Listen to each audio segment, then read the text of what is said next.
Welcome to the Freebirth podcast, a supportive space for people who are learning, exploring, and celebrating their autonomous choices in childbirth. Together, we'll unpack truths, share personal stories, and claim our ability to birth freely and intuitively. Here's your host, Emily Saldea.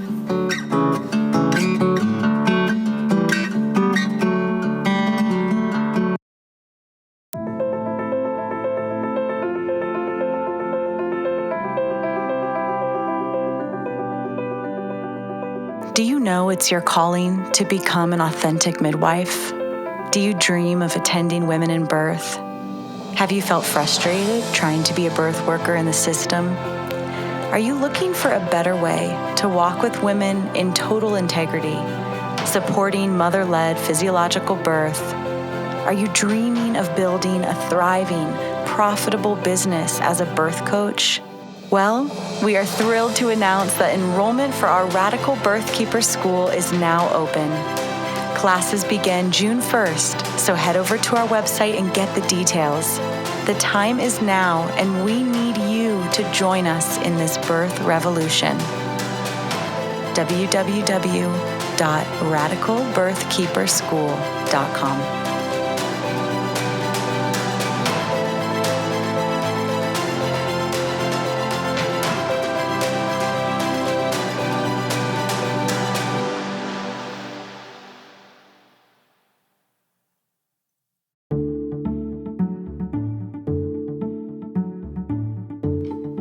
Left feeling unsatisfied with the total lack of support she received from her midwife the first time around, Carlita from North Carolina found herself pregnant again and immediately knew she would be doing it alone on her own terms this time. Supported by her husband, Carlita birthed her son into the world just 5 weeks ago under a global lockdown, wild and free.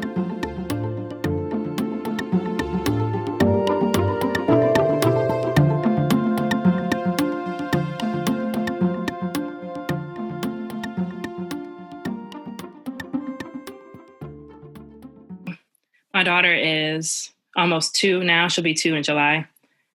When I first found out I was pregnant with her, I knew I didn't want to have a baby in the hospital. Like, I always kind of felt like the hospital was where you go when you're sick, or where I would go when I was sick. I spent I had surgery as a child. I had a lot of sick family members. I spent a lot of time in the hospital during bad things. So it didn't make sense to me to go to the hospital to have a baby unless something was wrong for me. But it's funny, I didn't even know that home birth was even a thing. I didn't even know, I knew what people did it. I knew it happened, but I didn't even know it was a legal thing. I just remember being pregnant and talking to my husband, what we're going to do. And he was like, well, why don't we just have a baby at home? Because he felt the same way about the hospital. And I looked at him like, what? Is that even a thing? Is that even possible? So I looked it up, and I was surprised that it was. And of course, immediately I was like, that's exactly what I want to do. It was important to me to see if I could find a Black midwife, and I found a Black midwife in my community. Was it instant connection? I don't think I really knew what to look for. I was just I just needed a midwife, of course. I just didn't even. It's funny though, thinking back on it, my husband did mention why don't we just do it ourselves? And I was that's crazy. I just kind of But of course, he always plants these so he planted that little seed, and I'm like, well, do people do it themselves?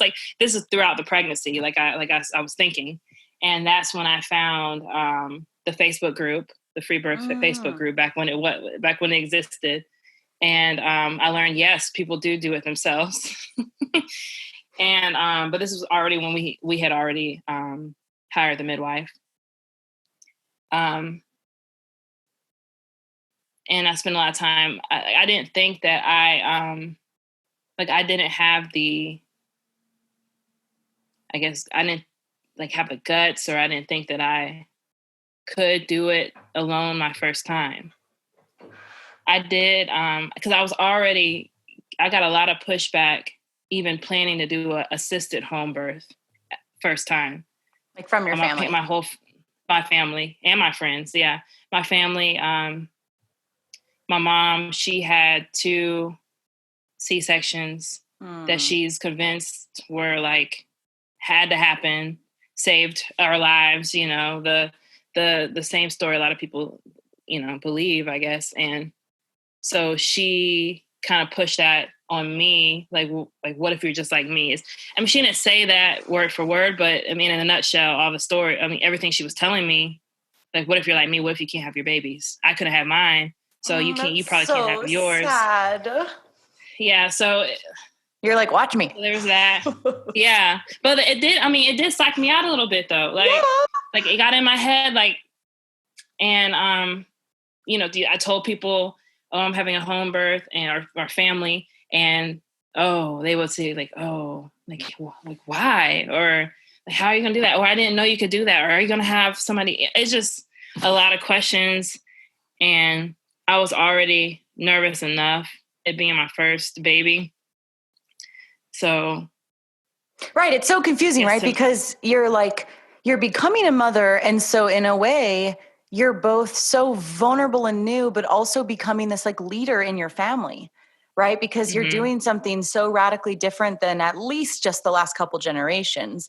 And so you like at the same time, and so many of us, you know, have gone through this pretty hard position where as we're becoming mothers, we're also leading an entirely different paradigm for our family and our community.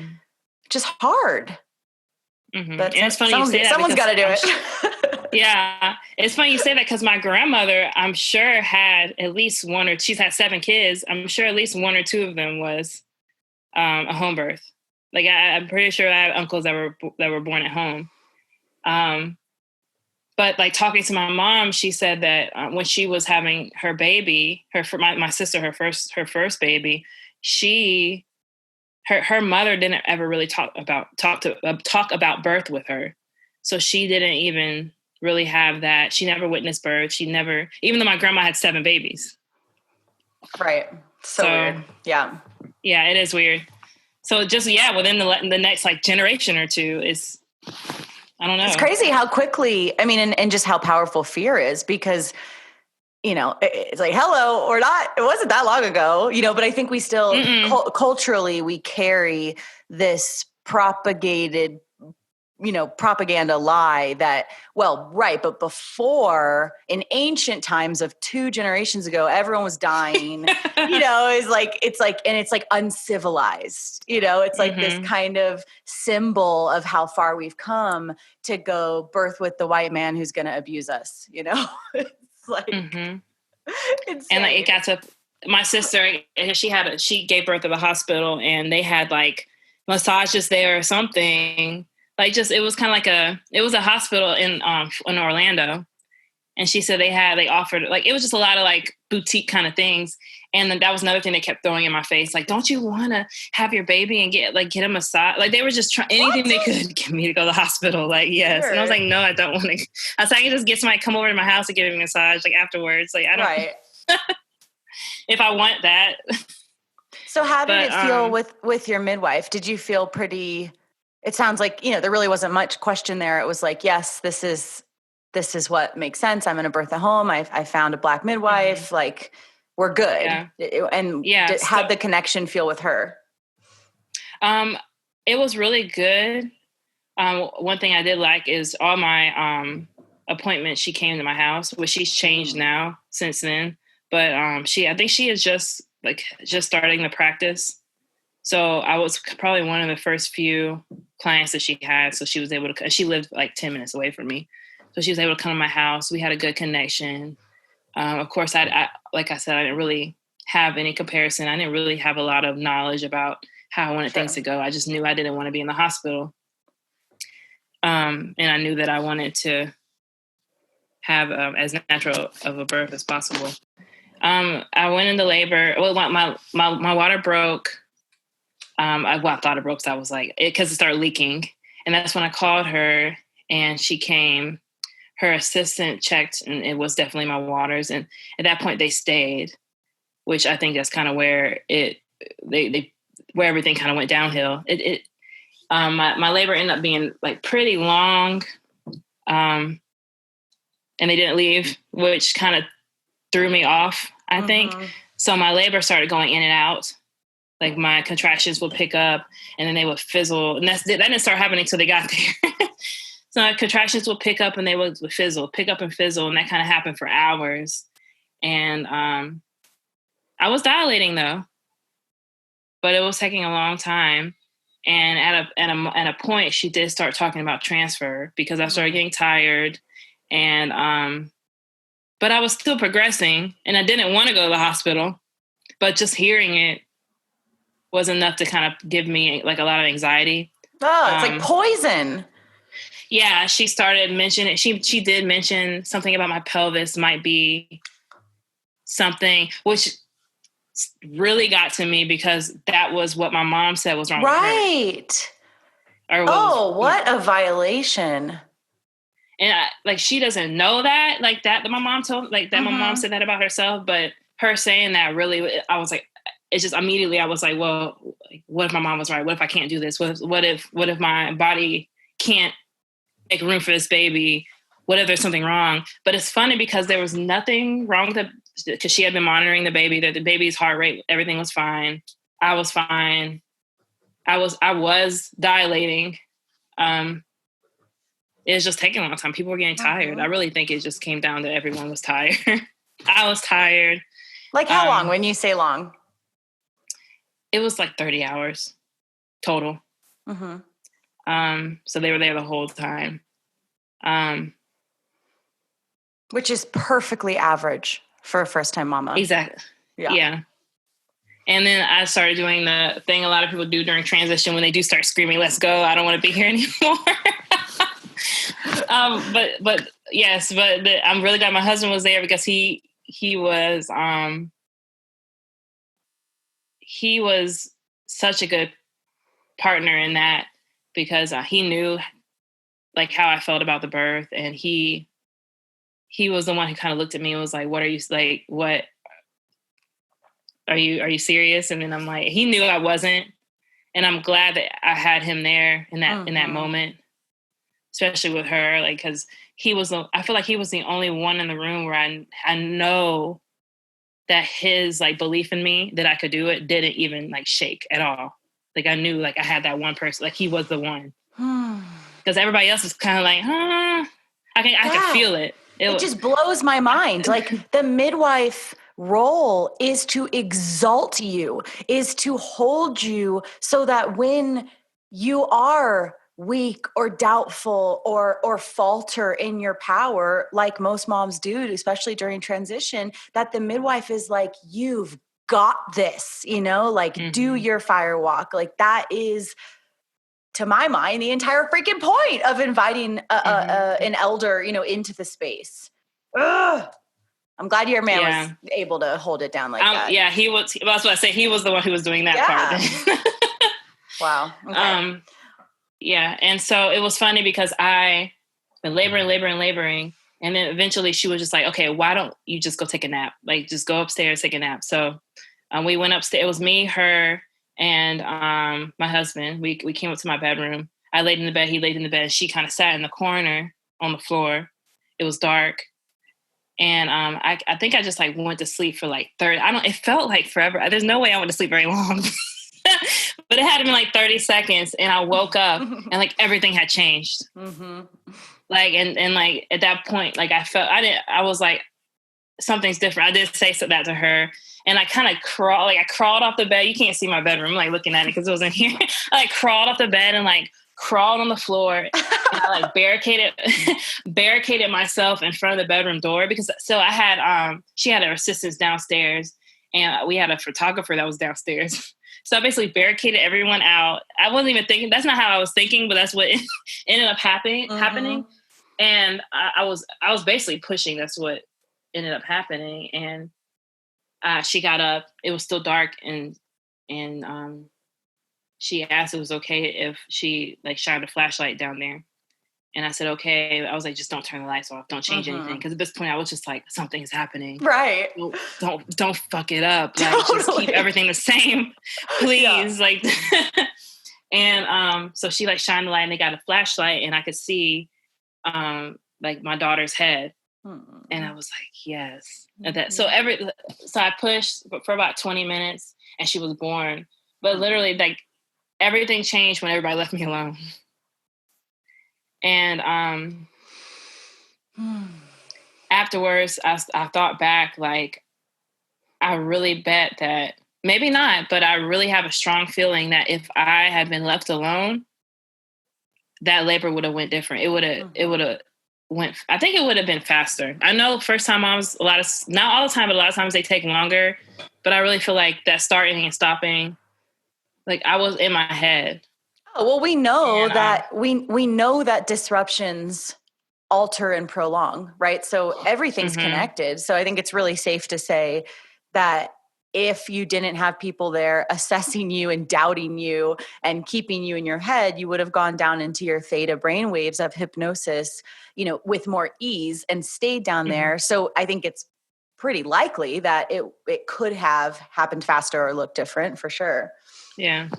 This past pregnancy, when I found out I was pregnant, I like everything in me wanted to have her there. Like there was nothing, like I personally got close with her, like my midwife, and like, but I just didn't want to repeat that. And I really felt that I would be more comfortable alone. But it was a really strange feeling of like wanting someone there, but not wanting them there. Because I was afraid that, like, I was really afraid that would happen again. Totally. I mean, I talk to women all the time that, of course, the vast majority of women want a safe, experienced, loving big sister, or mother or grandmother, whatever kind of an elder figure to hold the terrain of birth with them. Right. Like, duh. Like, of course we want that. The kind of head fuck of the whole thing is that those women who say that those are those women in our communities also disrupt, doubt, prolong, and hurt us, so it's a really, I really don't think most women who free birth that's like their first choice. I think for the vast majority of women, we would prefer to have the right wise woman holding space. It's just, they hardly exist. Yeah. And I wanted, like, one of the things when I got pregnant with this baby, one of the things I thought of was I wanted care from her, but I knew that she had been pretty vocal that she was she was against unassisted birth. Because during my first birth, I kind of had an idea that if I ever had any more children, I didn't want to have attendants there. And that was definitely confirmed after the birth. So like during the pregnancy, I had the idea that I didn't want have attendants there, but after the birth, that was pretty much confirmed. So during my pregnancy, the people that I invited to my daughter's birth, I kind of felt them out a little bit about unassisted birth to see kind of where they stood. Like my photographer was completely okay with it. Oh, good. Yeah, she was completely okay with it. But I could tell that my midwife was like, absolutely not, because it would have been nice for me. Like my first plan would have been to receive care, but have her on like back up and call her if I wanted her to come. But I knew that wasn't like, I didn't even bring it up to her really.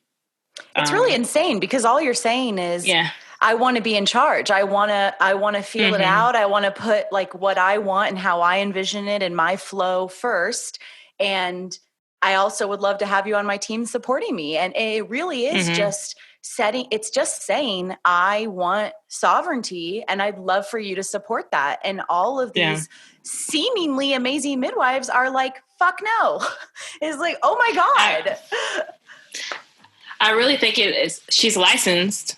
Exactly. You know, and I think, and that's really what that's my whole critique of it. Right, but and I think licensure is a choice, you know, and it is a choice that actually pits women against women. Mm-hmm. You know, because this is probably a totally lovely woman, you know, of course. Yeah. Like I absolutely believe that most midwives are totally well-meaning, lovely people, you know, that start in the industry with good intentions, but get completely corrupted as they go along the patriarchal medical path. You know, it's not the midwifery that we want.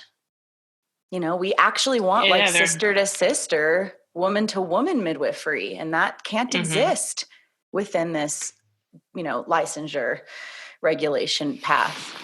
Anyway, okay, so you have this baby, and I'm curious, because I know a lot of midwives listen to this podcast. I'm curious if you could kind of speak directly to, you have this beautiful baby, you have your home birth, and you're like, I'm not having attendance again. What was the things that stood out to you that you're like, no, that wasn't worth having them there for the next time?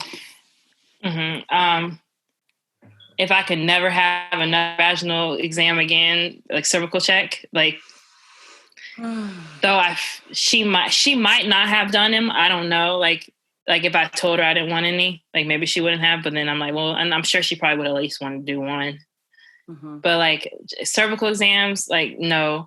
And just being watched like that, was being watched by people I didn't really, like family, like it's different when my husband's watching. It was different, like, but having, and at this point I had known her for 9 months, but it's just being watched. I just think about it now, like just makes my skin like just crawl. Like I just hated that feeling. And being doubted. Like I felt like everything was okay. I knew like I didn't feel, nothing inside of me was telling me, okay, there's something wrong. It was just like, this is taking a long damn time. I'm tired. Like that's really all. That's really the only thing that I was thinking. Like I'm so tired. I am so tired. Like really, but like nothing was telling me there was anything wrong. If all my thoughts of something being wrong came from everyone else. Mm-hmm. And so if I could just not have outside, like I didn't want, like if I just, no more doubt, no more just, I don't want to be touched. I don't want to be watched. I don't want to be doubted. God, it's like the actual tenets of midwifery is like believe in birth, trust women, understand that the hormonal blueprint requires to be unobserved in the dark, you know, family, you know, only no like gross interventions like fingering you during your labor. You know, it's like these are the tenets of midwifery. And yet I hear this literally from tens of women every single day. That this is how their midwives, the midwives do not, these midwives, air quotes, like literally don't know how to be in birth. It's just, it never ceases to shock me. Like, of course you shouldn't be fingering a woman in labor. Ugh. Like literally nobody like really wants that was the most painful thing, more than the like in my head when I think back of the story, like how I felt during labor.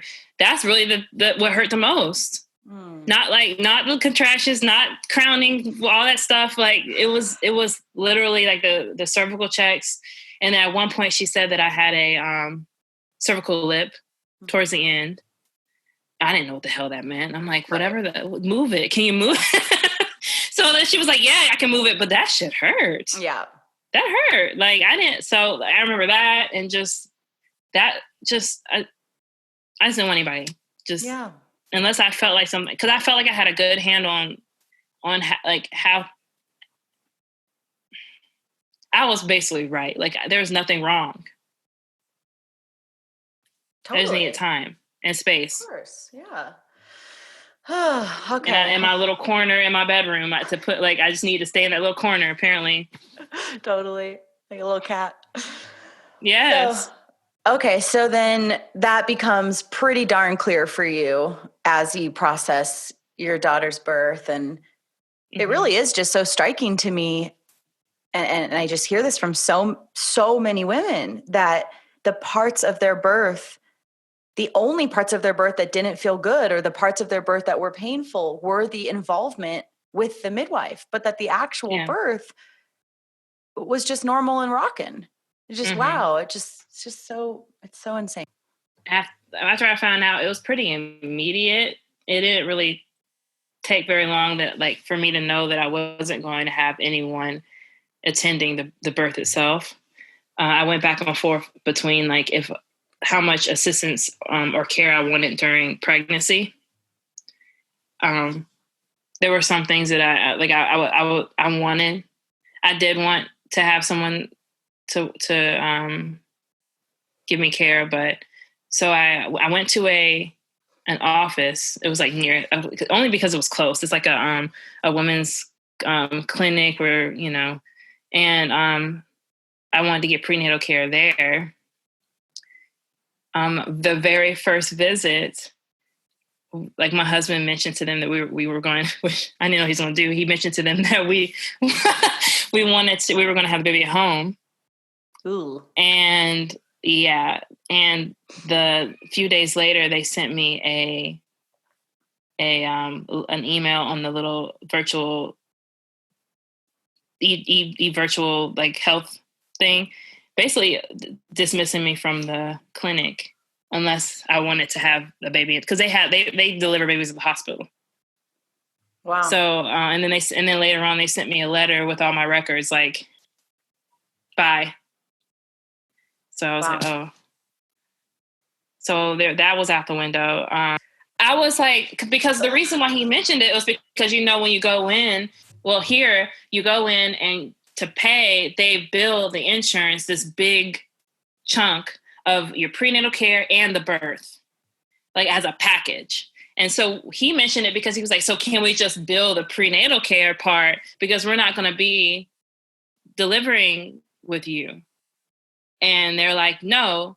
But I was even surprised. I didn't expect him to mention it, but I was surprised because I thought they would just be give me the spiel, oh, it's not safe, but okay, that's your choice. It just seems so. That's one thing that made me really mad. Is why should we have to lie? Mm-hmm. We should be able to go in and get and choose the care. What's the point of consent? What's the point of we should be able to choose the care that we receive. Yep. I don't get what's up there. But it's almost they were I felt they treated me like a child. Oh no, you dare tell us what you want? I was really hurt. So at that point, I didn't even try anymore. I had a rude awakening. Yeah, right. I didn't expect to be treated that way. I mean, I knew it was what I was doing wasn't a thing that a lot of people do, but I didn't expect to be dismissed from my practice. Totally. Okay, so and then you just kind of know that it's not even worth hitting up your old midwife because she's not going to be. Oh yeah, down. Yeah, I didn't even bother. Mm-hmm. And at the point, I didn't bother hitting up any other practice either, because the records they gave me, they put that in there, like she said she wants to. So I know, even if I decided that I wanted to lie to the next people, if I transferred records, they get why I got dismissed from the other practice. So I said, okay, well, I guess I'm just doing most of this on my own. So I knew I didn't really need a lot of supplies. I had a whole bunch of towels still from my daughter's birth. I didn't really do much for that. I really focused on preparing supplies-wise for postpartum. I got some tinctures for after birth pains, and I arranged for some things to come to me after birth, Like I wanted belly henna and things like that, or henna. And I kind of explored if I wanted my daughter there or not, and how much I wanted her there. I knew from the first birth that my husband was like a huge support during labor. I know every labor goes different, but I just felt like it was going to be the same and I was going to need him. And so one of my friends, she offered to come and watch my daughter at the house during labor. Nice. She knew that I actually attended her birth a few months before I had my baby, and she had a unlicensed midwife attending. And just talking to her, I knew that she would be fine being there, and she knew that I was having unassisted birth. So I was happy to have her come. And I talked to my photographer again, which that was an interesting conversation too, because that was the first time I ever talked to someone who wasn't my husband about how my birth went, who wasn't like my husband or any of the attendants, because she was purely an observer how my first birth went. And when I told her I was delivering unassisted, she like looked at me and she was like, like, it's funny you say that, because I think that actually is probably going to be perfect for you. Because she saw how it was. She said it seemed like when she was there, it seemed like I was like in my head in a bad way, like during labor, like so it was nice to have her on in that way, like her like on like ready. Just really the biggest thing I focused on was who was going to be there, because that was what I the only thing I regretted for my first was like the people. Totally. Or how the people were. Birth is going to happen. The people who are there is going to affect it. Yeah. So really, like the biggest thing that I was, the two biggest things that I was going back and forth on was, did I want to have photography there? Because I'm like, isn't that like being watched? But I was like, well, no, I know her now. So, but I was like, well, I do want to have it documented. So I did, like being able to talk to her afterwards, before, and then seeing how she felt about my birth, especially the first birth, we were on the same page, that I was definitely like, yes, I want her there now. And making sure that I have, so I could have had my sister come and watch my daughter, but my sister is terrified of birth. So like so having someone there who wasn't for my daughter. So it was really just focused on the people. I had the supplies. I didn't really need a lot. And did you tell your family? No. Oh, no. I didn't tell my extended family. I told my my mom and my sister. How'd that go? Asked me if I was. They asked me if I was going to have a midwife. Are you going to have the same midwife again? And I said no. And she was like, well, who are you going to have? I was like, no one. And they started laughing. They thought I was joking. Like, and I was like, no, I'm serious. And my mom was terrified. Like, she was like, basically like, oh, why would you tell me that? But they didn't say much about it, because I really think they didn't really believe me the whole time. Even afterwards, I think they still like thought that I actually had someone there. Like, well, you did. It was kind of funny. No, I mean, like, had like, yes. I know. You had lots of people like there. I did, but like I don't think. But my mom did kind of. I think they thought I was joking, but she did ask me. She's like, "Well, what about the cord?" And I was like, "What about it?" Like, right. And she's like, well, how are you going to cut it? I'm like, with scissors? Well, what about the afterbirth? It comes out. I know. It's so sad. Like, people just don't know anything. Yeah. Like, so well, what if you tear? I'm like, yeah. Just all the what ifs. And I was like, it'll heal.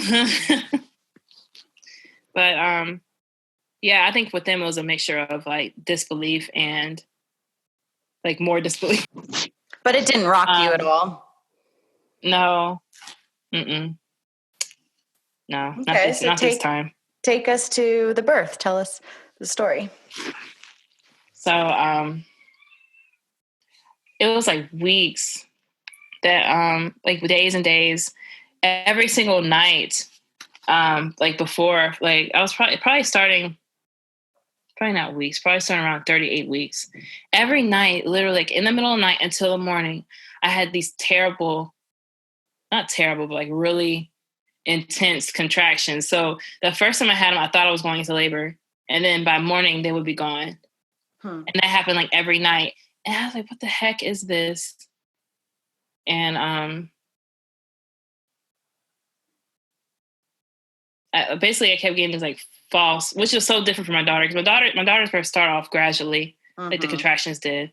But this one, I guess, had like days and days of prodromal labor, where I thought that I was going to labor and I wasn't. And I was getting really, really tired because at night I wasn't sleeping because of the contractions. So I started getting really nervous that I was going to be exhausted during labor like I was with my first daughter. So like I would go on these any of the groups of like virtual support groups I had, and a lot of women were like, yes, I had that too, giving me support. But it's like, I'm like, is there something that I can do? So that was really hard.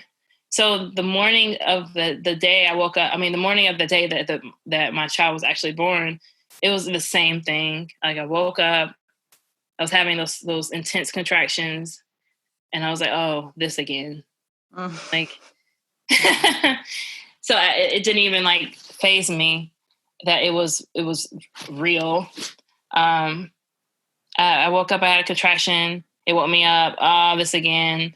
Had another one like 10 minutes later. I was like, oh, this hurts. I just want to go to sleep. And then they picked up. They started coming like 5 minutes. I had another one. And I was like, then I started timing them because I was like, what? Let me just see, like, if is this something? Is there any pattern to this? And it was like 10 minutes, and then it like got to five, and then they just started coming, like 3 minutes, and then at that point, I just couldn't even. I didn't even bother timing them. All the moaning. My daughter, she sleeps with me. I ended up waking her up because it just started getting so painful.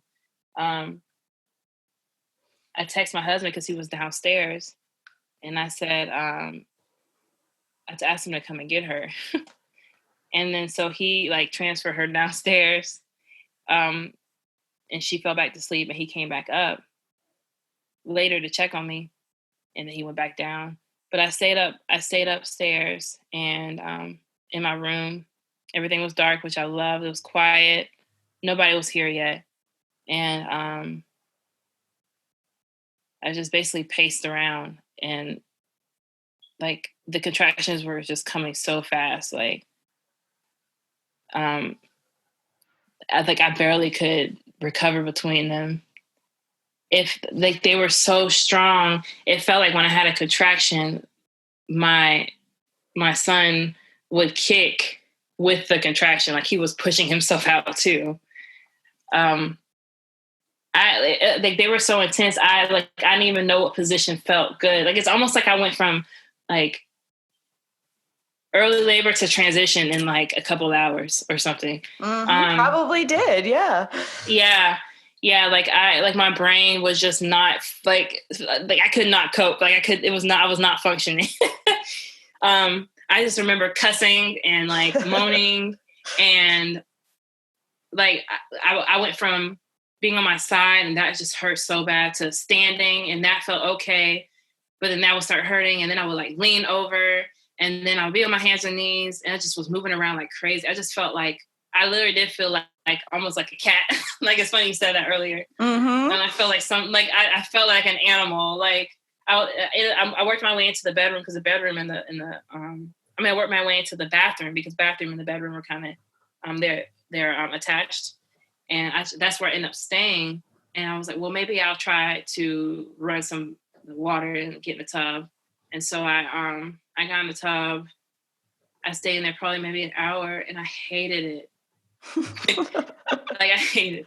Like, I don't know. Like, everybody says the water's so great, but I cannot stand it. I hated it too. Yeah, I tried it with my daughter too, and I hated it. But I was like, well, maybe this time will be different because this labor was so different. And so I got in, and I was just like, this is some shit. Like, this is not helping because I couldn't get in the position I wanted to be in. Like, I really just wanted to be on the floor. So, like, I stayed in though. And my husband was like, do you want me to call? Because the lady who came to watch my daughter, my friend, her name was Shannon. I was like, you want me to call Shannon? And I was like, no.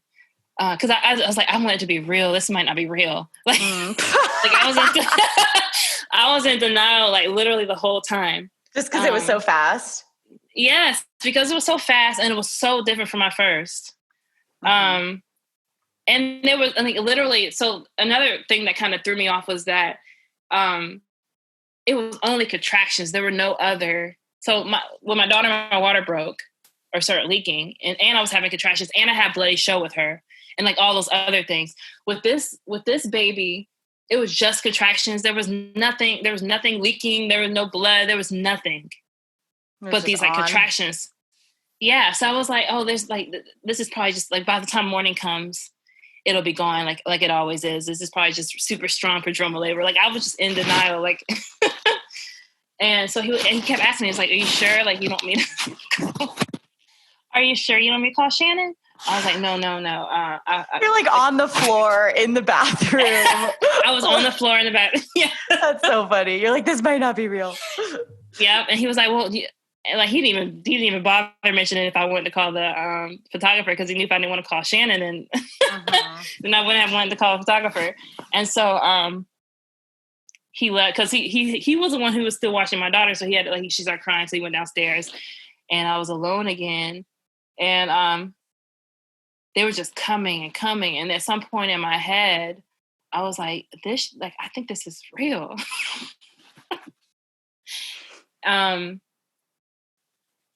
But I was afraid that it was, like, because I was like, because if this is real, then it feels like I'm almost about to have this baby. Yeah, like, that's a quick, and it's quick so thing fast. To mm-hmm. Yeah.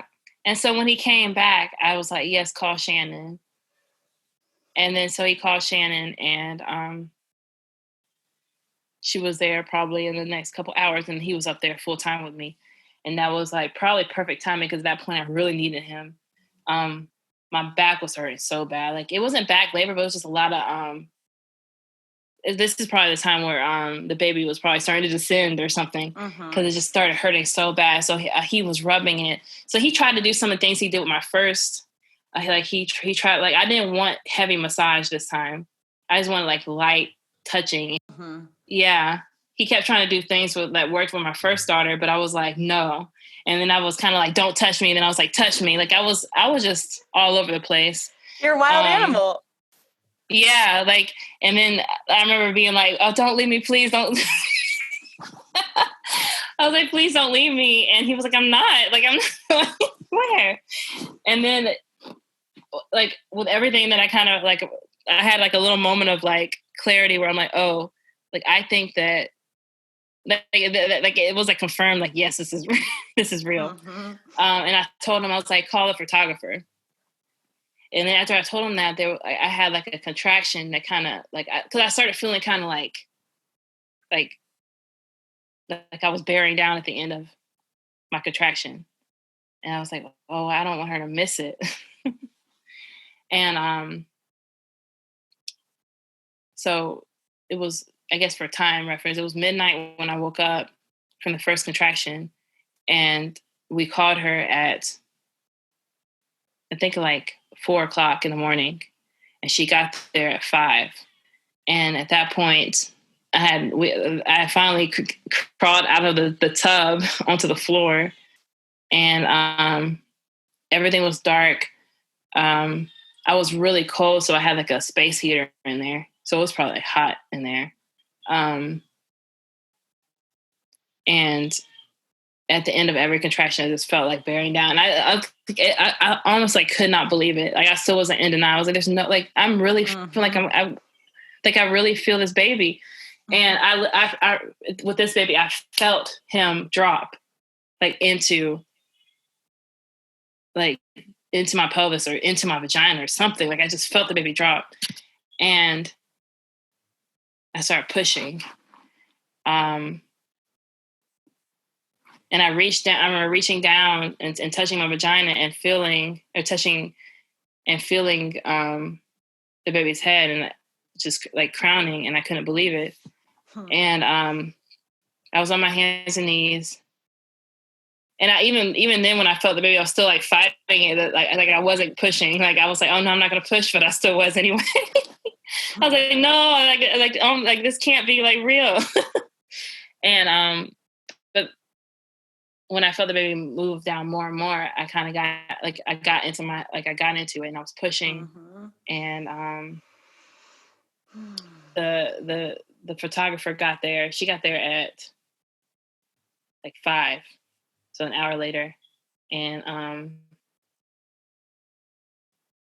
I was pushing, and the baby was crowning, and it was amazing.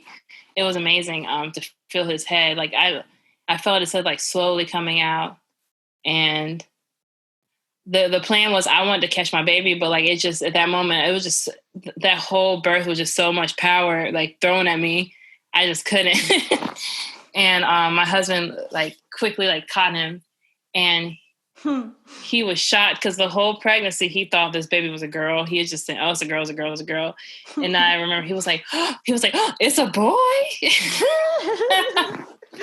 And I was like, "What, really?" And he like football passed him to me, and like I just remember seeing his scrotum, and I was like, "Whoa!" Like, and it was just amazing. Like we all like laughed afterwards, and it was just so much joy. And he cried immediately, and he was in my chest. I was on the bathroom floor, and it was like just bliss. It was just great. It was like just being like, it was like the whole, I wouldn't change anything. It was hilarious just being in so much denial, but like it's pretty common with if your first labor is like feels like forever, that second one is like there's no way, and then there it is. Yeah, it was almost like textbook. I was like no, like nothing goes by the textbook. Like there's no way this is real. Like no. But it was to not have the eyes, to be able to set everything myself, from like all the people there to the atmosphere, like that. Like I loved it.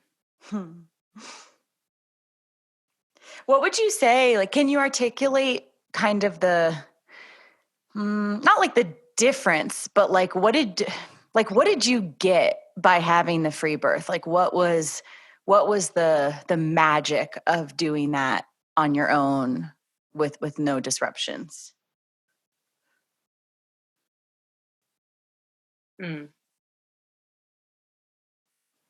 I guess knowing that I could, like I knew that there was, like I had that doubt with my first daughter that like, you know, like maybe I need somebody there. I can't do it. Cause it did cross my mind to have a free birth with her. But I was like, well, no, I need somebody there. This is my first one. I can't do it on my own. And then being the second time being like, oh, well, I can do it on my own.